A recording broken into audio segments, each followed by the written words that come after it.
Welcome to The Women We Know. I'm your host, Stacey Ferguson, and this podcast is all about real conversations with women in our lives who have stories worth sharing. Not the polished highlight reels, but the real moments, the challenges, the turning points, the courage, the growth, and the wisdom that comes from living a full life. My hope is that somewhere in these conversations, you'll hear something that reminds you that you're not alone and that the women around us are far more extraordinary than we sometimes realize. So wherever you are listening from, settle in, because these are the stories of the women we know.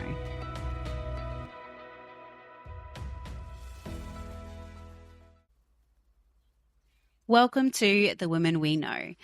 I feel like I say this every single episode, but it genuinely never stops being true. This conversation feels really special for a few reasons. Usually when I sit down with a guest, it's someone I've personally known through life somehow, a friend, someone from my community, or someone whose story has brushed up against mine over the years. But today feels a little different. Today's guest is actually the first woman I've had on the podcast that I didn't already know personally. And honestly, I love what that says about what this podcast is becoming. I feel like this beautiful ripple effect where women are hearing women, recommending women, celebrating women, and the circle just keeps on widening. Rachael Downie was nominated by a previous guest, Jerry Houston, which feels quite fitting because Jerry was my life coach and Rach is Jerry's. And I feel like that already tells you a lot. When Jerry spoke about Rach, there was so much admiration and gratitude in the way she described her. She said Rach is one of those women who somehow wears all the hats incredibly well. She's a mum to 4 beautiful children. She's built a successful coaching business. She's an author, and in Jerry's words, a bloody great trick. But more than the titles or achievements, Jerry spoke about the ripple effect Rach has had on her life. The way she continues learning, growing and evolving, and then pours that wisdom straight back into the lives of the people around her and the clients she works with. And after reading through Rachel's story and learning more about her work, I could already see this really beautiful thread through everything that she does, helping people understand themselves better, simplifying the noise, shifting the way they think, and ultimately stepping more fully into who they're capable of becoming. Rach works deeply in the mindset space through coaching, speaking, and her Elite Minds program for schools and sporting clubs. She's also currently applying for a Churchill Fellowship to research how mindset can be embedded into schools and sporting communities in a way that creates lasting change instead of becoming just another one-off program. And I think today's conversation is going to land for a lot of people, especially anyone navigating growth, self-belief, parenting pressure, purpose, or simply trying to quiet the noise in their own heads. So let's get into it. Rachael Downie, welcome to The Women We Know. Thank you, Stacey, and wow, what beautiful words from Jerry. I'm very touched. Thank you. Yeah, she definitely spoke very highly of you. So I am so grateful that you're here and that you are open to this opportunity to jump on and share a bit about yourself and your story and allow us to celebrate you for the woman that you are as well. But Rach, before we dive into all the mindset work and all the incredible things that you're doing now, I always love to start with something a little lighter and let the people kind of meet the human first. So tell me, what is your go-to karaoke song? Oh, you've written that, which cracked me up because I don't particularly have one. I have some favourite songs, and I found that I couldn't go to it because I couldn't sing it very well. But "Don't Stop Me Now" by Freddie Mercury. It's actually the song I listened to when I wrote my book. One of my first books, and the second one for me at the moment is "Follow the Sun" by Xavier Rudd. They're the kind of the two at the moment that I'm listening to rather than my karaoke sing. Oh, I love that. I love that you gave kind of your current answer and then the former answer, you know, before when you were writing the book and the song that you listened to then, because I feel like that, even like just going from "Don't Stop Me Now" to right. "Follow the Sun" feels like two polar opposite ends, right? Very much so. Do you feel like you're really like in a different season of life these days compared to the woman that you were, you know, when you're listening to the version of "Don't Stop Me Now"? Absolutely. And it's an interesting piece because I think it was probably about 2 years prior that I'd come across the piece of the puzzle I'd been searching for, and I was about 42 years of age. My kids were quite young then, and I just was on this search mode to understand how I operated, why I couldn't seem to get ahead in business and really make it. And it's when I came across Bob Proctor's work and understanding my paradigms and things started to change. And I just was like, how do we not know this? So there was this thirst that I was literally trying to rub the material in the books through my skin, reading every moment I could, listening to audios, trying to, bring it all together. And that's really what my first book, The Secret $1 Million Paradigm, was all about. That was understanding that there's that mindset behind our money, our health, our wealth, our relationships, and the majority of mine was operating from a self-sabotage. Yeah, I love that you've just touched on that. So for the women listening, Rach, and who are meeting you for the first time, how would you describe yourself and the work that you're most passionate about these days? I suppose the work I really predominantly do now for the last 9 years, I work as a business success mentor, where I'm helping people understand what creates success or sabotages it in their business. And so I'll come in there and work. And a lot of the time, it's all the personal stuff that's sitting under. You just don't go to work and be somebody else. And in your business, you've started to do something because you love it. And I tend to work with what I call the unconscious competence nowadays, who've created success but don't know how they've done that. So they don't know how to transfer it out to their leadership teams or management teams. But when they become aware, then everybody's speaking the same language. And I love working with the business owners who've got children, because then they get to transfer that same understanding out to their kids as well. And then the other part of the other second business I have is the Elite Minds, which I started with a previous client of mine who was, he and his wife were professional athletes. And they both said, wow, Rach, if we'd known this stuff earlier, we think we would have gone further in our careers. So we started to deliver the same what I do with businesses to in sport, as it was a little bit more acceptable. So I've been sort of, working within Tasmania, predominantly with high-performing athletes at the Tas Institute of Sport and other sporting clubs in various sports. And then we transferred that out to a mindset program within a school last year, delivering that to 160 Year 9 students. So that's kind of a little bit about my passion about where it all kind of interweaves and interconnects. That is absolutely so incredible to hear where you've taken that. Like you said, that you were rubbing it all on your skin, and I think that that you were getting involved in it. So it comes from kind of like lived experience, and it's not just theory that you've read. You've kind of living it yourself, and now you get to work with people around success and mindset, and like you said, like self-sabotage in business. I'm curious, Rach, was there a point in your own life where you realised your relationship with yourself needed to change first? Phenomenally. So background-wise, I'd married a dairy farmer. We had 4 young kids. We both worked really hard, and I think it was when I had my second child and realised, like, we never took time off. I call it now that I'm a reformed perfectionist, workaholic and control freak. But back then I was working 7 days a week. I was teaching. I was a teacher for 15 years. So I taught at the schools. I'd come home, work on the farm, look after the kids, manage the books. But I always had this underlying, I was never good enough. I compared myself to others, and I was on this search for meaning. And I came across something called emotional coaching. And so I trained in that. I went, oh, this is it. And that's actually where I met Jerry. And that was in Canberra. And I think we had 25 days of the year where I'd have to fly over there. And I was still pregnant with my 4th. I was just so committed to trying to understand how I ticked. And it was on this... It's still, I can go right back into the moment where once I reached and understood Bob's Proctor's work, where I made a decision. I walked from the bathroom into my bedroom, like it was one step in one moment, in the realization of maybe I am good enough. Maybe I'm wrong. Maybe what everybody else has said about me, they're actually right. And I'm I'm wrong. And everything in that moment shifted. I started to speak to myself in a matter of, kindness. I started to embrace being good enough. I stopped comparing myself to others. I stopped overthinking. I stopped overanalyzing. But it was a moment. But I'd done so much work up until that moment that it sort of all kind of unraveled. I share it with people. It's like I see, when you do a big puzzle, it's like a 1,000-piece puzzle, and you go to put that last piece in the puzzle, and that, like, yeah, I've finished it. Well, I felt me putting that piece in the puzzle kind of created a yellow brick road. It actually opened up my life. Yeah. Wow, that's huge. And to know that moment, I can feel that when you talk about that one step from, from the bedroom to the bathroom, and you've just made that decision.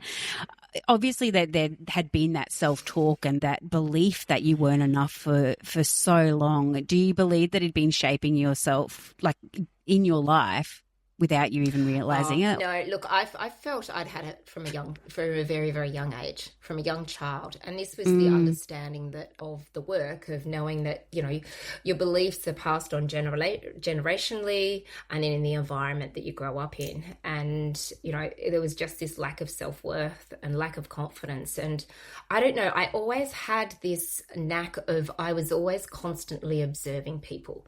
And I still remember in the kindergarten, I had an operation, and I remember I was 4 and I'd had to turn up in a pram to move around. And I still remember those moments observing how people were interacting.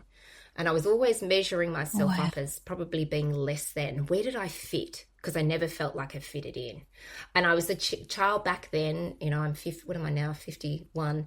So, back in the early 80s, I felt like I was the only kid in the school that had glasses back then, and I had a patch on my eye, and so I didn't feel attractive. I didn't look or feel like everybody else. And that story is kind of what I reaffirmed all the way through. I was just trying to find my place in the world, and it took me a really long time. And to go from that moment when you're 4 to up 42. Until you were, what did you say, 42? Yeah, 42. That's a really long time. Was it scary then to allow yourself to become a different version of yourself, to step into that belief, that new belief? You know what? I think it was so empowering. In the moment, I literally had so much more time because I wasn't second guessing everything, and I wasn't coming from fear. I was just coming from an inner knowing of, you know what, I'm more than good enough. But this, as I'm saying, like, this didn't happen by accident.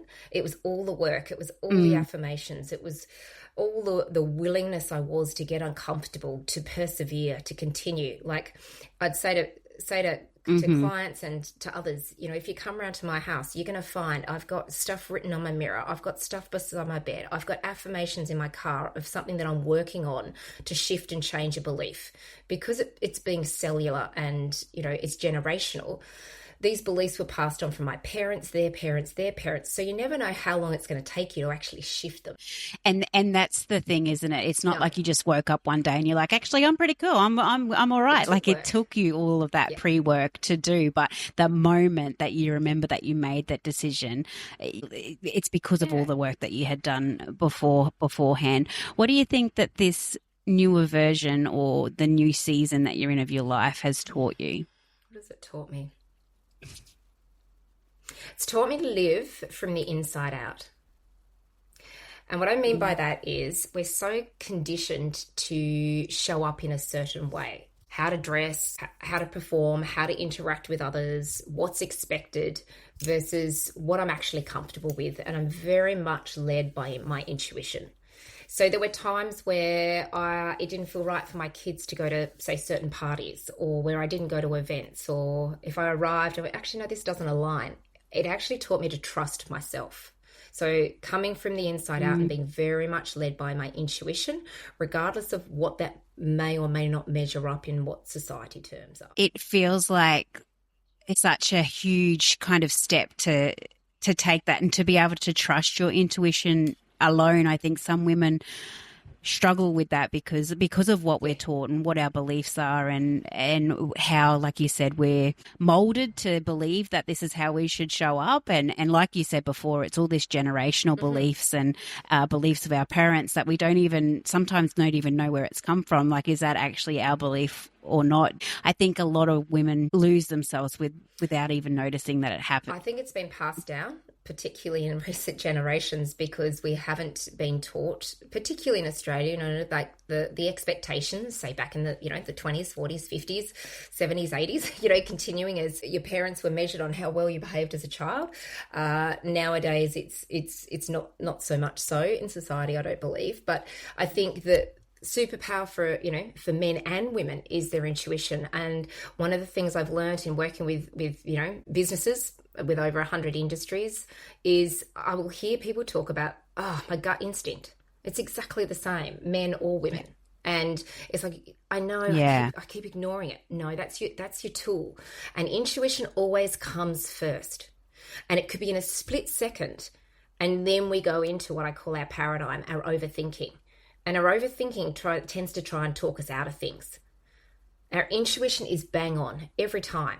And on reflection, people go, I should have trusted my gut instinct. But you've got to know when it's kicking in. So it's about you getting to know you and then trusting yourself, regardless of what happens outside in the outside world. Without needing to know it, without needing to understanding it, but this feels right for me, I'm going to run with that. And to me, when you ask the question, it's around confidence. It's confidence in myself. It's confidence in my ability. It's trusting myself. Yeah, I feel that in my, like, all through my body right now as you say that. I definitely do. And I definitely can pick out times where I haven't trusted my intuition, and then afterwards, like you said, have gone back and gone, oh shit, I should have listened to myself. I knew that, but why didn't I listen to myself? Yeah. What do you feel like this transition to be able to be so confident in yourself and your beliefs and trust your intuition, what has that transition been like emotionally for you? That's a great question. So one of the things that I teach is about a transformation of your self-image. So your self-image is how you see yourself. So all the story that I've shared, up until this point in time was of a girl or a woman who didn't feel like she was good enough, didn't feel that she fitted in, didn't feel like she could be successful in business, that operated from fear, doubt, worry, second guessing. I changed that self-image of myself to see a woman who was confident, self-assured, knew exactly what to say, always asked the right questions, was articulate, could see herself speaking on stage, knew that when she went into a room, she was intentional and deliberate and would be able to help any person she came across. I created myself in that version. So it became a little bit like, just like acting a play, that I created a new play for myself. I think with that, would have had to come a lot of boundaries and a lot of moments where you would stop tolerating things that past Rach would have tolerated. What do you think this version doesn't tolerate now that used to? I think, look, for me, even listening to you on that, Stacey, I'm just pausing in the moment because I think it's around awareness, a lot of it. And we don't know what we don't know. And looking at what I would have tolerated, I think, as a woman at the time I grew up, we were taught to be men. So we came from the energy of competing, forcing, driving, struggling, pushing, forcing. And that understanding of how I operate more in the feminine energy, it's knowing I can balance the two now, and knowing that I lead with feminine energy, which is more my intuition and trust, that then will move into the action side of things. In regards to boundaries, I'm still learning them. I'm still learning what boundaries to set. I had to transform from being a people pleaser to being really firm about what I wanted, and coming from somebody who would do anything to not let somebody else down. Hang on a minute, where am I actually out of integrity with myself? So when I say that's, it's a question I want to pause on, it's that awareness piece that, integrity is one of my highest values, but I did spend a lot of it being out of integrity with myself that I hadn't realized I was. Yeah. And I think boundaries are something that are ever changing. They evolve as you evolve, and that's totally acceptable to be able to change. Like this used to be my boundary, but now it's expanded to be this. And I think that that's important to be aware of that as well, that it's actually okay to change your boundaries and be quite aware of that as well. Yeah. And you're right. I think, actually I want to share it because it was profound for me. There's this fabulous video. I think it's about a cup of tea on consent. And it's in comparison to sex, so that, if you're asked if you want a cup of tea, you can say, yes, I'd like a cup of tea. And then you change your mind and you say, no, I don't want a cup of tea. And you might be drinking the cup of tea halfway through and say, actually, no, I don't want any more cup of tea. And I found it profound because I went, wow, I didn't even know you could do that. And that to me is what a boundary is like, that I can choose to change it. Yes. it's actually my right. Yeah. I get to change how I want to do things at any moment in any time. And I think that gives power to women when you can choose to do that. Yeah, 100%. And I know the video that you're talking about because it often, I've got a 15-year-old son, right. so I've talked to him about that as well. So, like it's about the consent, but it's about the boundary, and it's about if you're on the receiving end of that you can change your mind, and that, that it is okay. In any aspect. I've just been doing some stuff for my own business and, identifying what it is that Rachel Downie does in the world. And one of the things was about being intentional, but it's about taking away the stuff, like subtracting stuff, not putting more stuff into your life, but what can we take out? And I think in that awareness piece that you can say yes, that you're going to go to an event, but actually on the night it doesn't align. That's okay. You don't have to go, but we force ourselves to go and do things. And that's the difference in, I suppose, the shift of how I've gone. I would have just forced myself in the past to do the right thing versus now it's always in alignment with what is the right thing for me in this moment. Yeah. And when you're a people pleaser, that's something you need to learn that. Hey, like that's something that it might not come easy to someone, especially who is, I'm a people pleaser.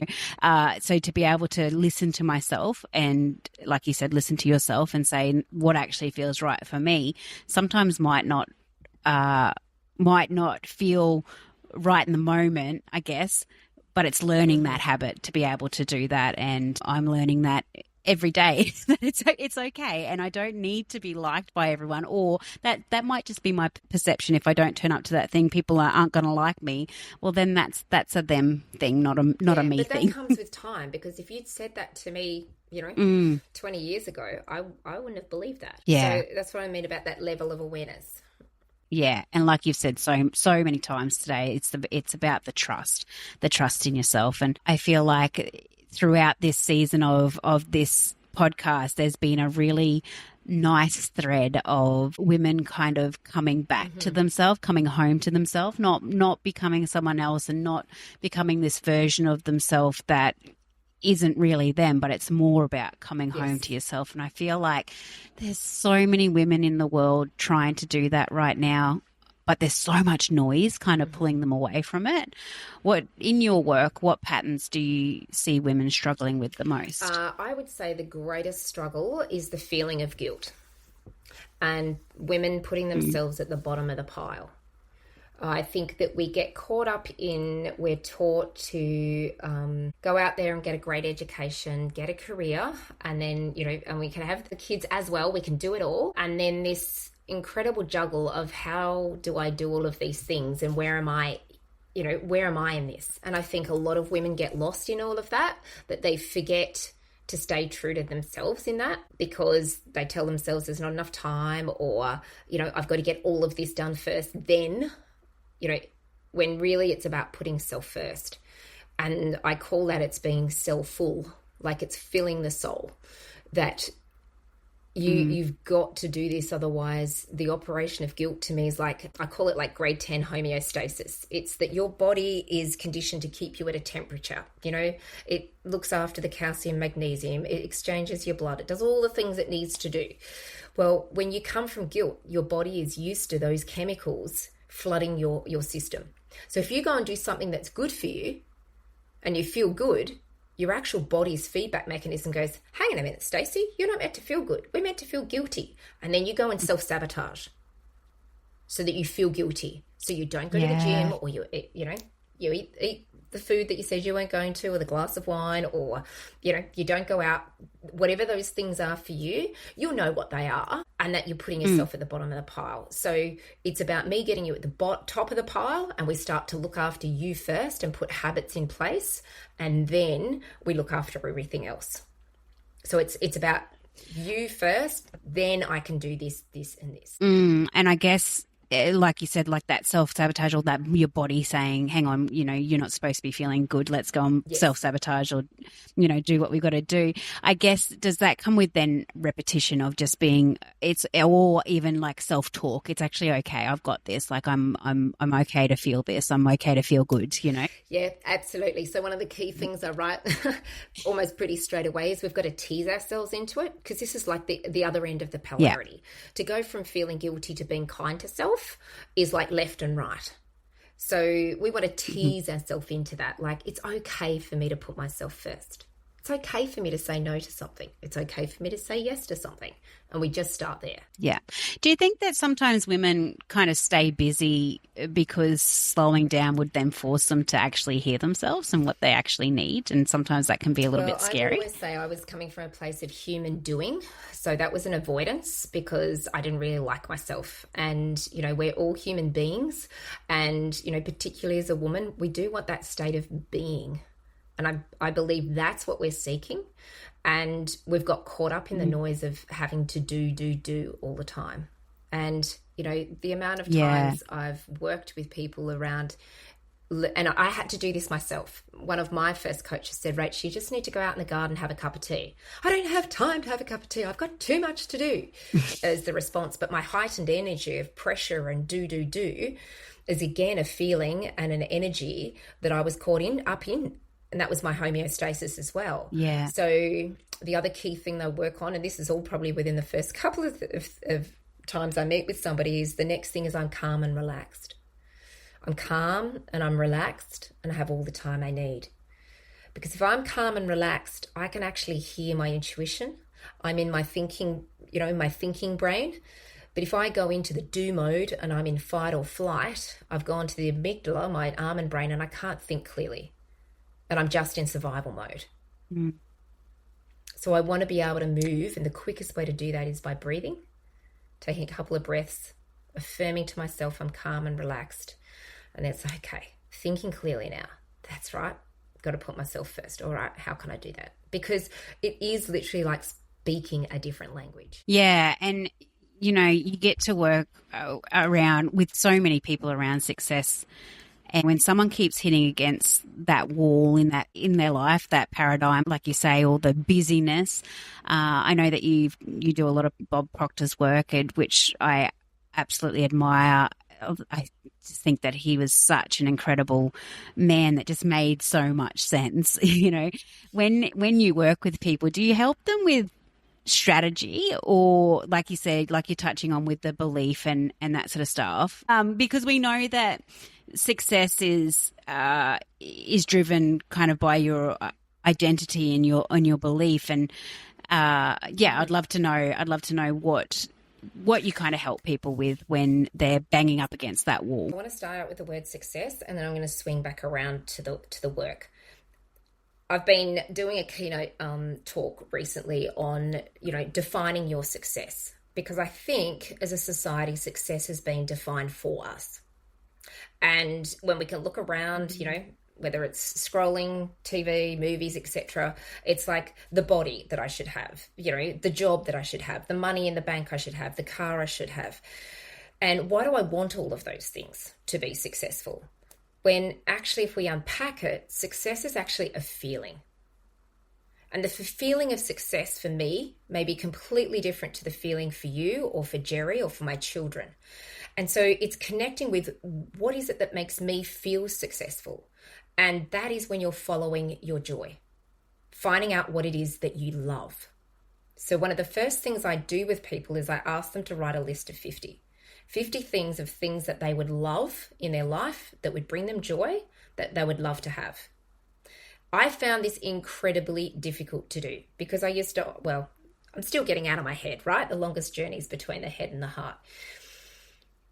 I'd get about 8 or 9 things like, a new house, or, you know, want to renovate or go on a holiday, right? Logically, we get to about 8 things.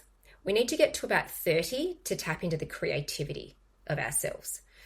And I found it very difficult finding out what I wanted. I'd always been a goal setter, but I could never quite go beyond because, again, it was linked with that, you know, not worthy or putting others' needs before my own. So when somebody asked me, what have you justified to yourself, Rach, that you have to go without? So instead of me focusing on what would I love, it was, what have you justified that you had to go without? Bang, my list just flooded. So I had things on my list like I wanted to go to Melbourne every week, once a month, so I could stay with my daughter. I wanted fresh flowers in the house, whether I'd pick them for myself or I bought them for myself. I go for walks on the beach each day. I meditate each day. Like, these were things on the list, to retreats and travel holidays and places that I wanted to go to. So the idea of this list of 50 is to prime you. It's to prime you to start looking in the direction of what you do want, because most of us know exactly what we don't want. But that's step one. And we want to move into step two, which is getting clear on our wants. And then I start to look at what your habits are, the habits that are sabotaging you from getting there, and helping you to understand your mind, the way your mind operates, and learning that, this is your life. You get to choose. It's not anybody else's, it's yours. And then we look at what kind of attitude you need to have to be in alignment with that. What kind of self-image, as I touched upon before, who do you need to become in order for you to live that? And if you're coming from a place, and you might come from a poverty mindset, which, like I did, where I didn't have enough money or I couldn't afford it, then we need to do work on your money mindset, particularly if I've been working with those in business, so that we can bring more profit in. Or it might be health. So whatever it is for you, you get to decide what it is that you want, and I help you to uncover that. And then we look at the habits that might be sabotaging you and the mindset to back that up. So they're the first couple of pieces. The second piece you asked me was around strategy. So I think regardless of if you're in business or you're working, we all need a strategy or a plan for life. But we can have the most amazing plan, but not have the right mindset behind it. So that's the piece that I work with. I go right behind your plan and help you get the intention right, help you to be deliberate, and then look at how to help you implement that strategy.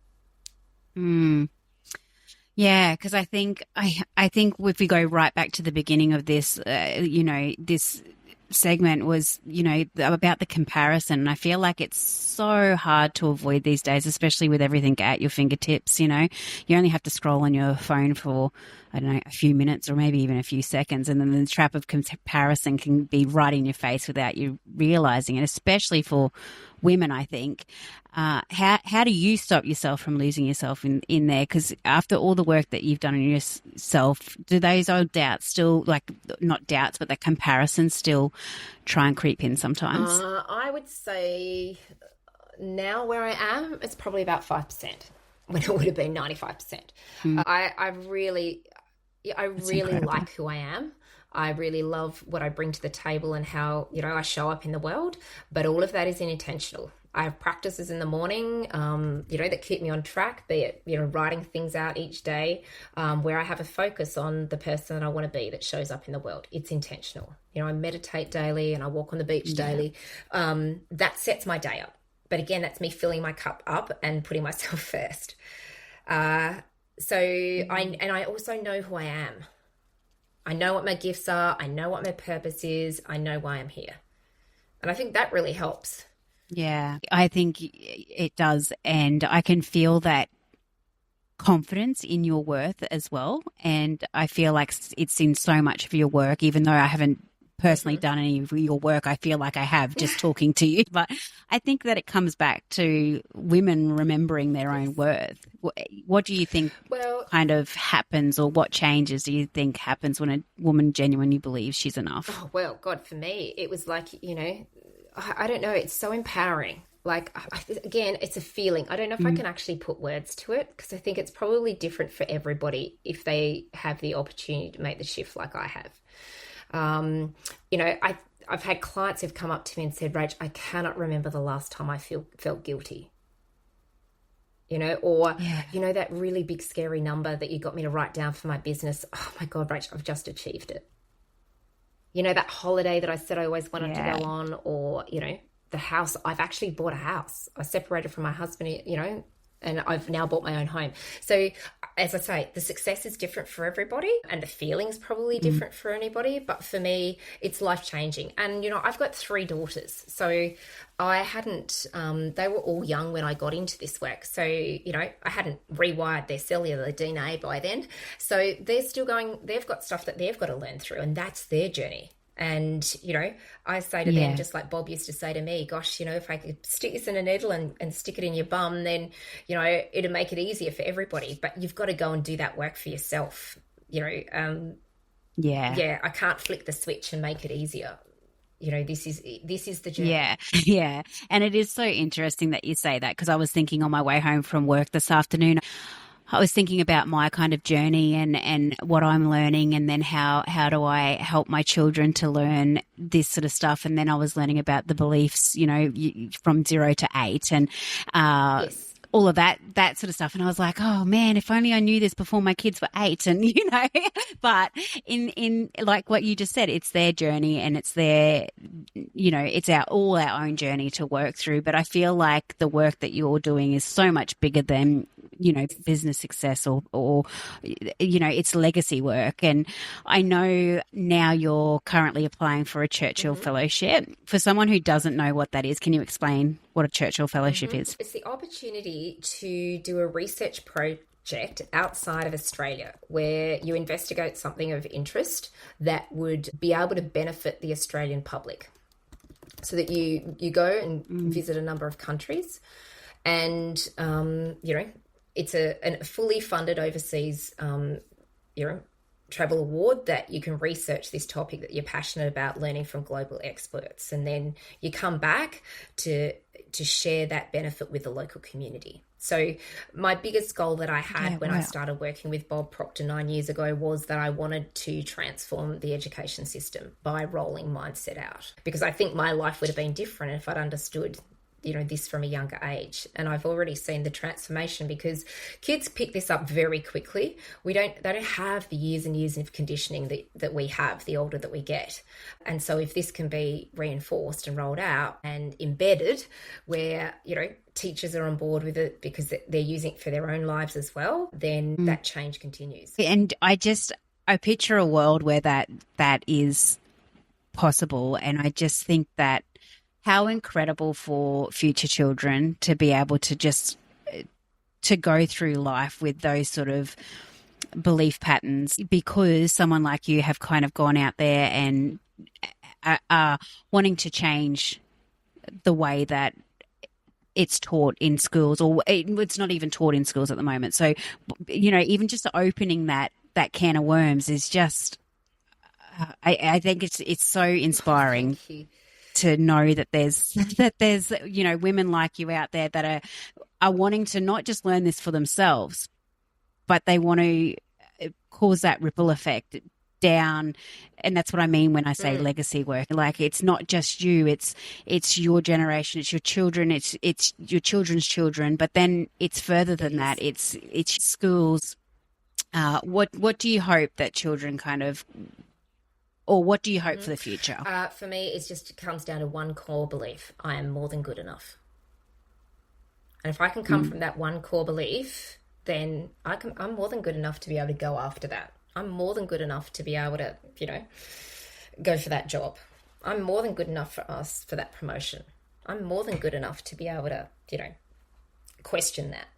I had the opportunity this afternoon to go in and present within a school who is rolling the program out here in Tasmania to their year 11 and 12 musician students. And we went through the mindset piece around performance and performance anxiety. And it was profound in what was shared with them, and, their thoughts and their processes around their mindset before their performances. And so that's what we were unpacking. And the feedback was from each of them that they got something that they were going to be able to apply from the mindset piece, and the realization that, a couple of them didn't have the fear, doubt, or disbelief, and know that they're good enough. And there's such a small portion of the population that does operate that way, which I love working with, because, you then get to teach them understanding of how to translate that up to others too. So, it's incredibly rewarding when you see the lights go on, but you just don't know who that ripple effect for them and how that's going to impact the people that they come across with in their lives too. But it's just that shift of making things easy, making things way easier. Just do what you love. Yeah, I love that. And I love the vision that I'm getting in my head now, that if women, or just people in general, genuinely believed that they were already enough, just the possibilities, right? So think about, obviously you've had children, and many of the women who have been listening to this as well. Think about when you had your babies and they're lying on their back Their arms are, out the wind, the legs are out, and they're just, they're so open. And then they're open as a toddler.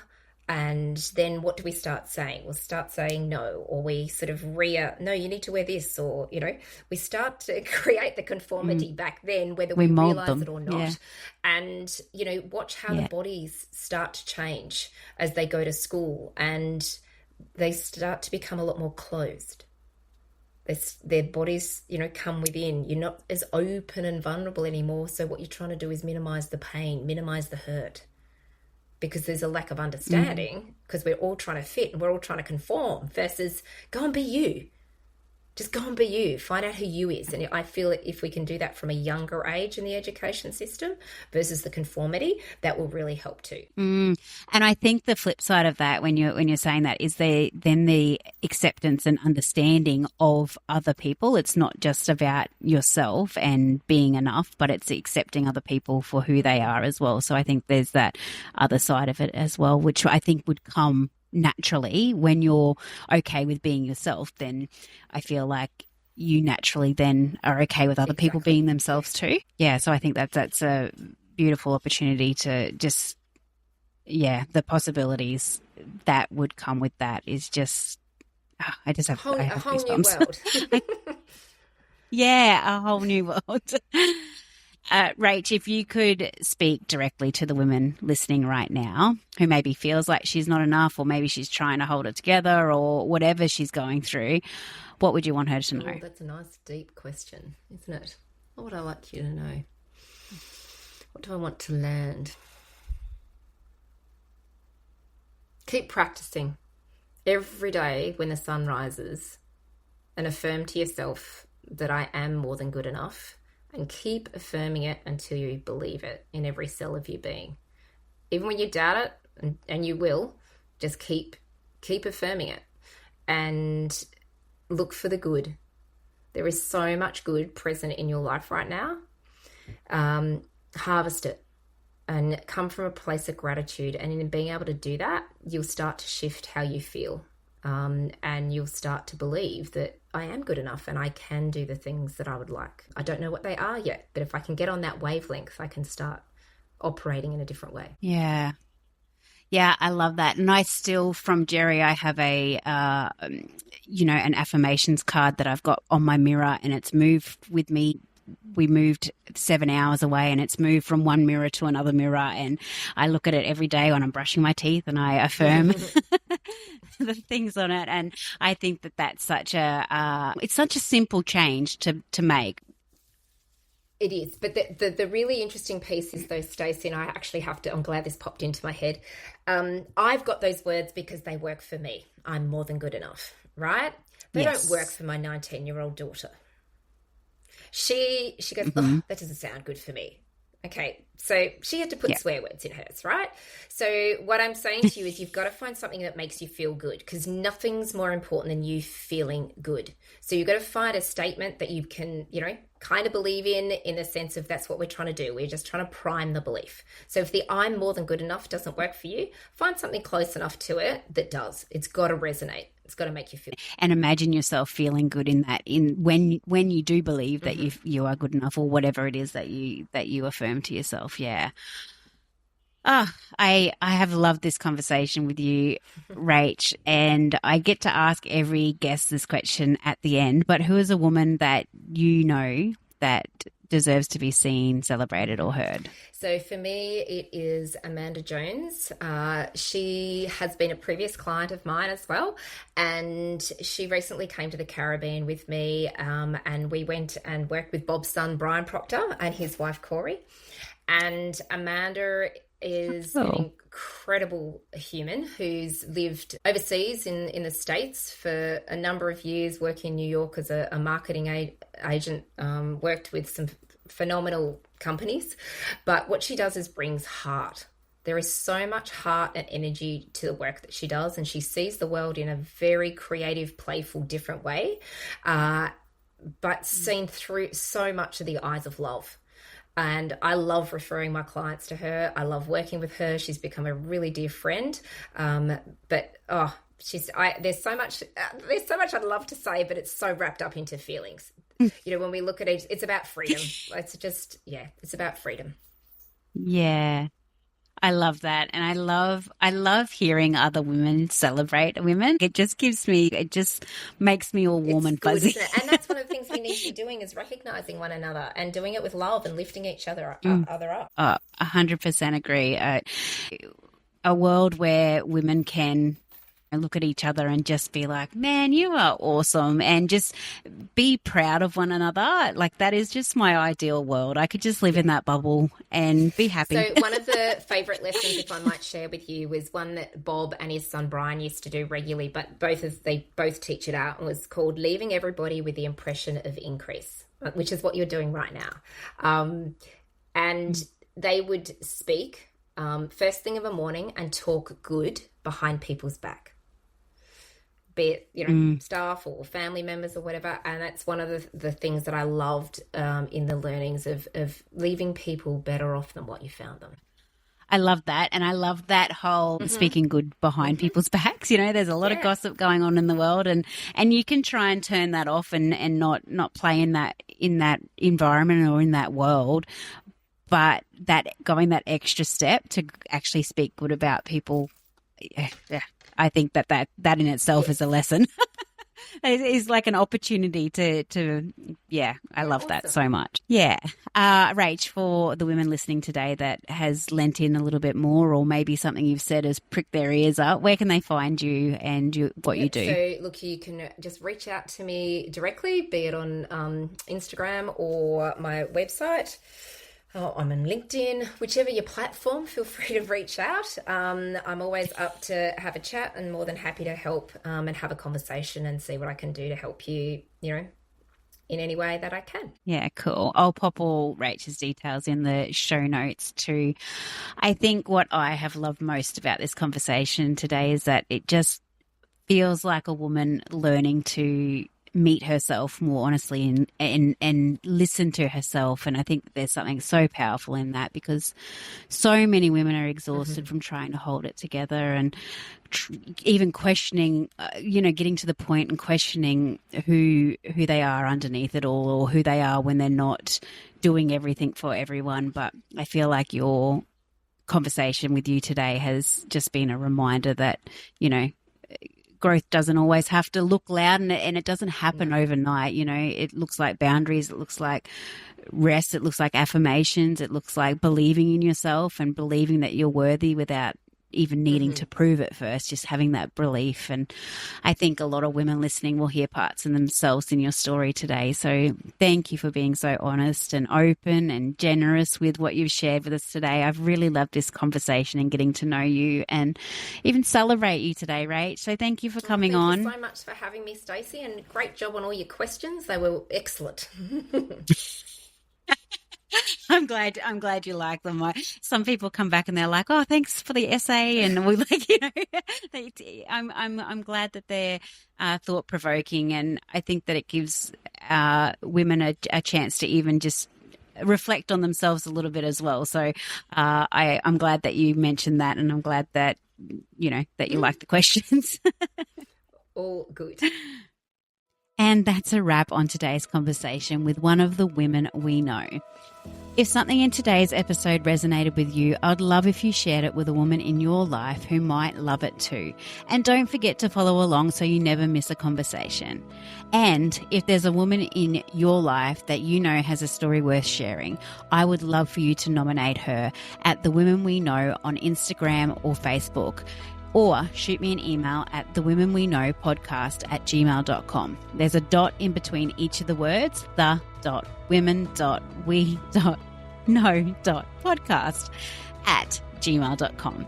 Thank you for listening and being part of this community that celebrates her story, her resilience, her honesty, her triumph, her challenges, her life. We celebrate her.